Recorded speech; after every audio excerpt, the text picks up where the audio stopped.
Nana pokupie sie me sanda wasibiem.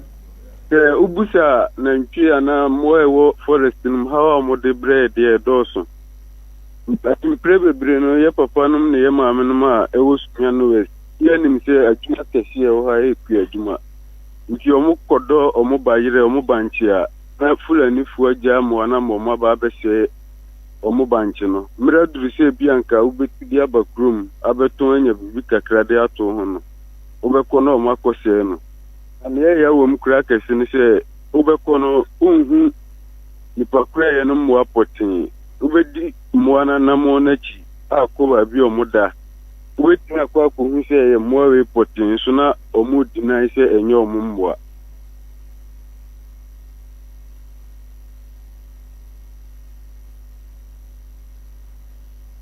Nana. Hello. Mese omo ese ye papa ne ye maame no makuafo mafudie. Na ne ebetwa ato na nsia akura ne se enye nyame ne di ye ho afofia nka. Ula nini ba kofa ye maame ba ko e wo nwuram ho. O se anya mese ne twa mu na nsia ya nche akura nse enye nyame ne di ye ho afofia. Nka fulani ba kofa ye maame ba ko e wo nwuram ho. Nka akofa fulani ni kofa akuafo no ba ko wo nwuram. Mpa chosa pepepe. Se bone be na ode aye na akofa no wo nwuram ni. Onye no bone bia me ko no do se o ne ba bedanti. Wanya bidia ni opese ode ye no bia ko ode ye no ho. Enji ekosi san. Ya yi o ya odi na chia nyame ebo an se maame ni tum tubrika ekopie nipa na one no bohye so. Nti o tiatem frɛ nipa na ma fulani ni kijinae. Ote se nipa na nyiso no. No san so gu na chi. Nti maame ni tum fo so ya epie kwam. Opie kwam na okohia ka bi ogina ka no. Na nipa no so kire se ono ye hoho ewo area ho ntimi se wagina na managina de a onfroma no nkono beshi no ade. Ndi senka na e obi a onim area ho de anko no so edi maame na chi ekohwe ekoso ba na me so ono ye hoho ntino. Wantimi antu anamo bi amfan ho de maame ne beshi ade ma tatam so na nipa bebre na kwa fomti nipa be for ye ho former committee chairman nifa ni nuanum bi kan na yewo ICPU ba ko so ewo former community police etwam no ba po ade a ono so e kan ho mo ko nwuram ho. Sasa o ma hu fulani ni no. O ya tamo mo ko no omuhia fulani fu no be mienu miensan bi. Nti omuhia na maame na kase nyo no nti aka kakra mo moduru ba bia na fulani ni no ankasa no na akoyese oni ye people so no nso gina people so the moment a ohu omu na oso mirikam nti o man kwan koto no saada no nti se maame no nti ehu mo no timi kwa fom ho bio since that day ne de on timi kwa fom ho biem ise hu abono na wadaroma afi yanko emwa na ha wo mo ha eye akuafo no ewo ho no ehifa pote pa na mwa no egu pa ewo adoe ho na die na omo de ye akuafo no babia mwa no gu potin ade adunya forest na ade bamu forest ona na ntwe gu kese pa na esen dumosuan so binum su gu pa Ndi ne midi kankan no mo ye papa ne ye maame mafudie afei so kura no bia ba bia wo akasa do didi no bia obekọ na omo aba begisa area ho no de aye omo bu ni kire se omo tu afiri ho no ne wo se bia wo san ko pe ba bi ufro na sa wo ye kuani a area ho de na chese wo no mwa na tu afiri ho sa fise nipa ba kubuo beye nainum nti nainum ni nyina ba be gufa akwa a ne kire se o matu afiri ba bia wo do na o se o fu firi ho anantwie no ayahefo de a sesia de ne minim se nantwie no e fulani fo de binum keka say mpanyimfo binum de keka ho ba mini evidence bi antino wintimi mo bidin say bia nipa sumasi eka ho ana we ka ho na nti ayi fulani fo no wo mo buo emfa ma na ntwie na wo mo edem na sa ade kyen ya na wo mo pia wo magu eye enwuram na wo mo fudie no na wo mo ewe na poku bi si ye ne omo kasa senka omo mobu okura na nka mmo nam nso ya ka omo nye fulani fo nkura na wo nwuram obinum nom tramo binum nom nsane nema ensem fatanti so no ko no bre no ba bedape mmo na nkasa tim sore ekoni na fo ma bra fulani ni na nkasa inni akiri nkankan sa na joshen adwa no mmo na nkasa tim esori firi ba bi omuda na ekọ obi afom kokodidi so omodikan akọ hu nti osori ya na odinani akira fom wo na okosai amanfo fudie no enji se o koto sa na se o di aba abo no de a eno no wo benya amane right se kura anu abra se first no de unya ku na ntwe no bi de kai hu se oni police fo na ekoti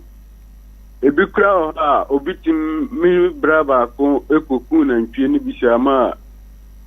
o modena kokota kwa okokoduru nso ahu se na ntwe no e futani ni we de na koyo na Ghana police omutim betim duwa na daka ma kopim se ebia asem no bebo na se mo abra hu fulani kura ni na ntwe but say abore de ewe ono ba ene de a ene unya obia ma onko ka wasem emfa mawo dabi ombe se na nye menim kopetifo na bia ye begina na atu ho na mo akohwe na ntwie akope na ntwie wura amatatira mo nema na o se no ho kade a ne kire se o mo abia fo mo ho adi but o don sako ka abo na de a ene oba be case ama wo mo de wa court sa wanya asem na asem we udi assemblyman how many years ni me fan say 3 years mu pepepe ni na just wani ba chwane me de ma di case na chi from honorable Matthew Ben epenso be pinkusi buadum epenso o committee ben so na wo ayi me wo ayi planning and development enti wabo MC wabo na mane efa sa case we ho bachwan and several times ana osidien aja te tumina akwansa himfuchine obabia ya ho odin kopim nji yenso yekobompa info amane a na babia ya ho odin kopim no ye ni omunso be ya fa ho nji ma bona mane ama ono nso akase okobo regional minister mane se ne yesum ye papa MC no ono nso ompanyimfo ono nso sumomunti ye kobo na mane ana ono nso atu ho na mo dia port ma sampanyimfo ono nso da ben na born na mane no because mebusa regional minister da ben na born na mane okay akoye se adende atu ho na mo anti esi adem me share da ko na nim born na mane ache ba ma kono several times ama ya disa nkomo no na sister moi ha na omo ha adwen ti wo de me kobo regional minister mane me kobo regional minister mane a emwa ha adwen wo ba ye no hand over note eda ho no kusibu adum otu saade we hu na mo wa ma later crowd dey post o kan say dey post for e ba doye e ma eduru mre bi no enka emwa no kra na post for ni fulani for no ko mo ya nya problem enti wo ba ye no wunim problem a eda ho enti wo si o ka kobo regional minister mane a emwa ha adwen e wo Sunyane West eye adoye ne mpatamu a forest your forestry for ho e na wo ye municipal chief executive wo na wo da eye miseka no forestry e wo eye Sunyane West a police for e wo Sunyane West a soldier for so MC regional minister na control wo na da nti wo step ben na wo take ansa na wakwakobo regional minister man nti mwansam so aba wo twen kopensa onabo akwabo na o meka je say take steps we meanwhile you know for sure say embra wo Ghana ha no ama wo MC ni to me say ono assemblyman wo ya we say emponche anantwie especially abo ate say prako ha adwen a assembly ya wo ho akwanya say obetimi akọ court na wakwaji tumi na court na ma tumi sese saa emmoa te se eye emprako ha adwen a ona bo so ya we se betimi akwaji tumi na court na ma ekrata se uhia saa aboa na bonituo ba chome ya we pa because the man hinkro ye kwaji tumi free court na emprako ha adwen e wo 80 oti ene mpatamu ye kwaji tumi free court e ma ye kire se de wonim tuoto ene ye kire ne se uhia na bonituo ne saa area ho ni nyina no ya pam emprako ni nyina de free ho but by court order any assembly no the decision because chapter 9 of offenses relating to animals no e ga kire wo say regulation section regulation 300 they say amended act no say if any town any cattle are found at large in any public place without any person in charge of thereof, any peace officer or court health officer may seize and impound the cattle in a common pound and may detain them until the owner pays to the accountant general department a sum equivalent to the expenses of keeping them at a rate not exceeding 1,000 or a day for each head of swine, sheep, goat, 2,000 or a day for each head of the cattle. A part of say anantwie ha adwen te say na wo ha adwen ya the municipal chief executive etimi ma eye ne nkrofo order e mo mo court e kwaji tumi koma posifo any forestry fo e ma wo timi tu ho anamo ewura mu ho eye de ebe prevent eye enobaye abomo akuafo no e ho banti MC ti wo so otwa regional minister say mra we ye da ho no as a lawyer no onim sa mra we ya na Anti honorable we sa eye emwa sem ni free ho a adoye ho no munsuo nsem te sen anana popu se me da se adede nkana ye wo nsuo ni biba isi ana de nsuo na anyini ntina akoye mre nti ukura na asei ukura na asei ti wo bi wo ha me try say enuru se me tem we be kwa wie temeto aso mento aso me dan no mechanized boho a bebo community no enti we nsuo na e wo ho sese ana e de nsuo a boho why na 2 year mba ye abanya atwam atu mire bi be Rollins pencil ba chuane Rollins pencil nsuo no ena da so wa adraya amu yusu abaye wo ba ku bi wo ha e mechanize one eno NGO bi ne be ye de boa community no papa no ofin so atre na okay me satema me ba me nye sure so mo ye Ghana fo ne NGOs bi ne be ye enti if you Rollins pencil nsuo no any NGO de eno ana mu yusu no ba cho ene nsuo a ye yusu na we a ayi nipa ba konso ono atimi atubi oni fia eno so eboa community no ba aside eno no de eno ye ade kuro asem no me kan bo promoto asem kwanta mpa asem eno ho dia omunsuo sem na enye enti ade kuro ni nyina no wo mu yisu sa ensuo na na ba cho ana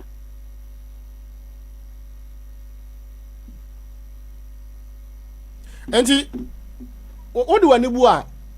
enkura a wabobɔ dotokro ayi mutase kwanta fɛn sen kwam krakrom na ade ne nyina no nti ho nyina nsuo ho ana wo nyina ba adoe be yisu san nsuo no ayi nsuo no bi wo ho ba so na nsuo mo ise eba dotokro se yankasa no omu ni nsuo obi na ye potro ha watu nsuo a omo sabi na uko ayimpa asema ba kusionti omo wo koteji sa atwitwa ahia ho nyina gise omo ba kwan no ho no omo abecha nsuo na uko moto asenso a eno nso ba kusi kwan ho a omo hyehyem ni nyina e ba kwan no ho no omo abecha bi ba dotokran kasa de eni nsuo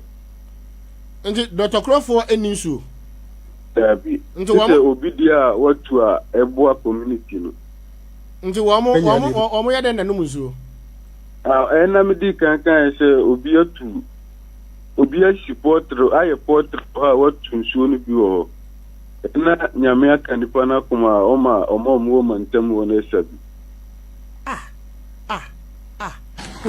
Mami Musa wo how many communities and a war ade me wo ade electoral me wo 6 communities. 6 communities. Yeah. Dr. Krone Mutasene kwanta mempasem ade na kwa me krek sir wodi wani bu a nti mo polling center wa ifa yo 3 polling stations mo 3 polling stations mbacho ane ha ade na kwa me krek room ewo 1 ewo ade RC primary school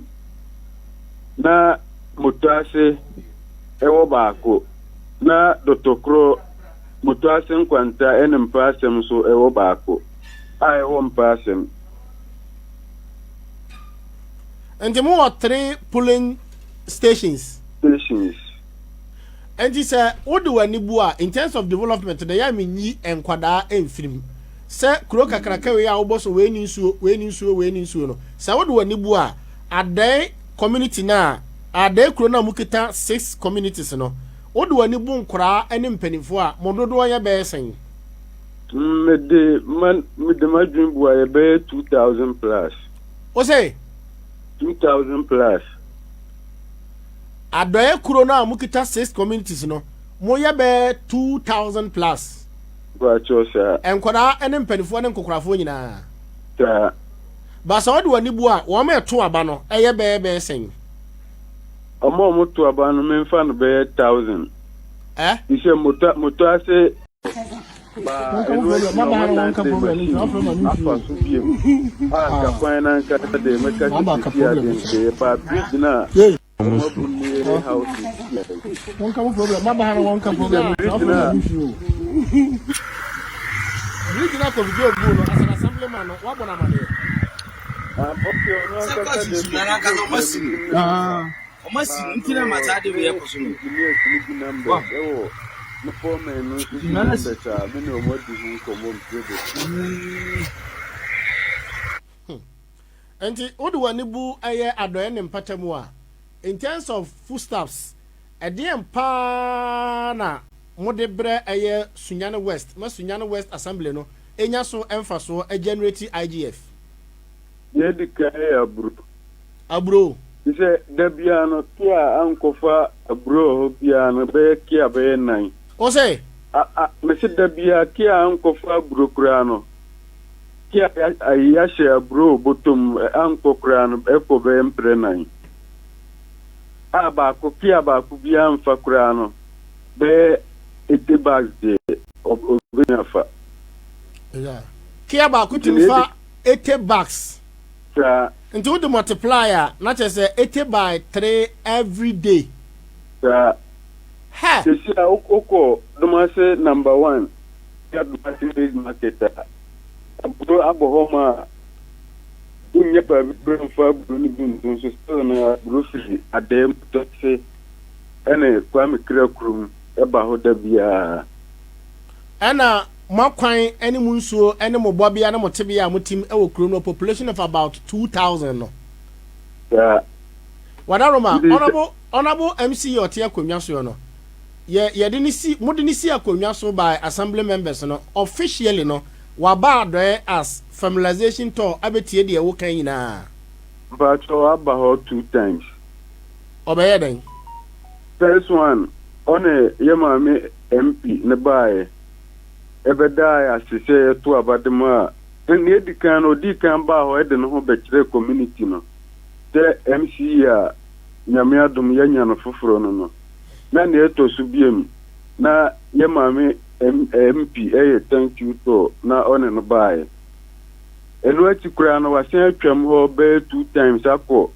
abisu first one omko kate so musi chip compound ho enu achi so wasen atwam ho biem ba waba ho ankasa de officially no waba ho 2 times in the community na be share ndi ono community ni share no na mo ka de asem e kire no person to nkoma me no di no nkoma ye wa na edikan ma na kwa ba the papa his excellency John Dramani Mahama eyi no maaye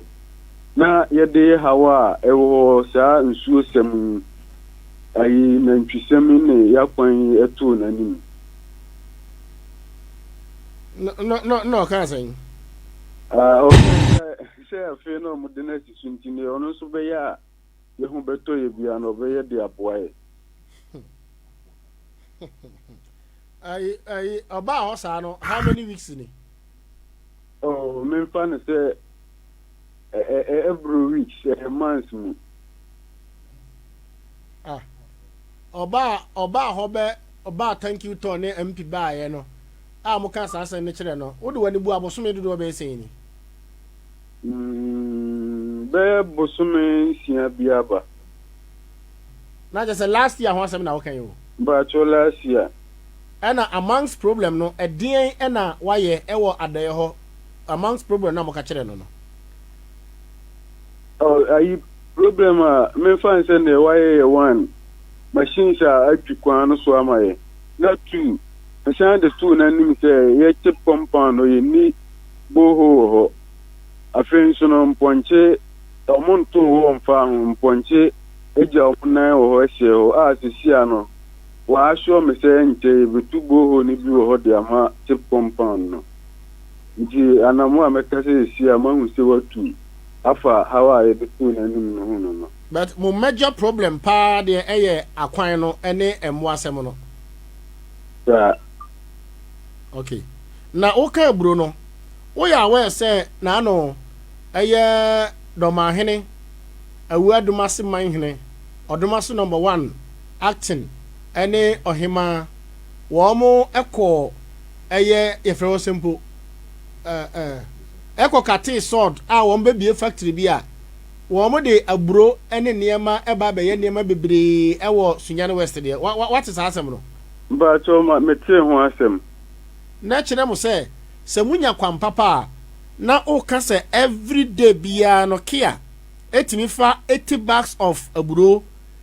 be miensa ene tu ewo eye adoye de a na ye be ye factory na ye de aburo ene eba be ye na munya kwampapa de na se nka mate asem de pa o sa pepe na because abasa na manya akwan na emoa we anha mo adwene a na manya factory a eye wo mo di aburo eba be ye anwa wo de bi eba be ye ensa wo de bi eba be ye product best nan enumu a na se bebo akuafo no kwa masenka emoa no enhama dwena mu bedua aburo no mo na poku bi esi enye mmoa no kure ha adwene esi a nipa baako etim tutu aburo 180 bags 300 and something bags ewa adoye ho ye papa regional police commander ankasa nso edo ho ono nso kure tim twaburo 100 and something bags ba ire ho asem de kura nyamba ma brunku anu no osan so do banchi nti ho de afuden de nema bebe ne ba enya brunku a banchi aburo nema bebre ose ba kofo timi do aburo be 150 bags 150 bags bi kura etutu brosa 300 bags na yachire ndi senye na mpia ha dwen odi anka buru ebeba no de enya buru kitwa na je se me de wani career aburu egu adoye no enya buru kitwa o na sa pepe na sanka ye hwani ya factory ya enra osagefo osiade yo ene awu adomase manhene ne Sunyane West nananom ahemfo eko kate sword no nyame ya adom na eba so proper na tesenka product a yede efensen material yede beye company no ho adwuma ne de na senka ya nkra burokura mfiri ba bia na bi te elma yana nanum nya ni suade hunu se omutim beye ta factory no ha ebeboa no menya sure se nananum sore ya no mo ye se omu besi sa factory no ha omunim abura ye dono hanti a omutu sa na mo no ana de wo kan de na chese ya nhwe ni yie na se regional minister ana se ayi MP ana se MC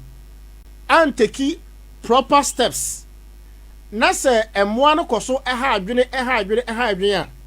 akuyafo no kra no betu afiri kurom ho akoba bi foforo e de aburo na ko different town na nyese ya nhwe ni ya binum kura tu dada ise si akodura de a nipa ho no bebre na tu ekwa bisu binum kura wa tronie ene saa area ho a onim se ho de okoko ya dwuma na ntwe bi ameha no nti binum de kura tu dada nti se mpanyinfo amwa ya ntu anamo amaya ebeduru ba bi ne de majority na ne betu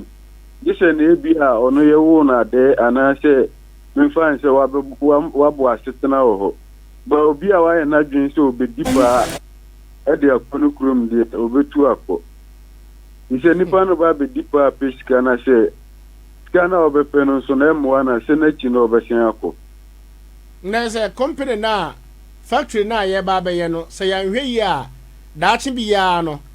anantwie we betimi ama factory no aye white elephant se de sinkran kwanta ya rice factory a yenya mo emfa ngum no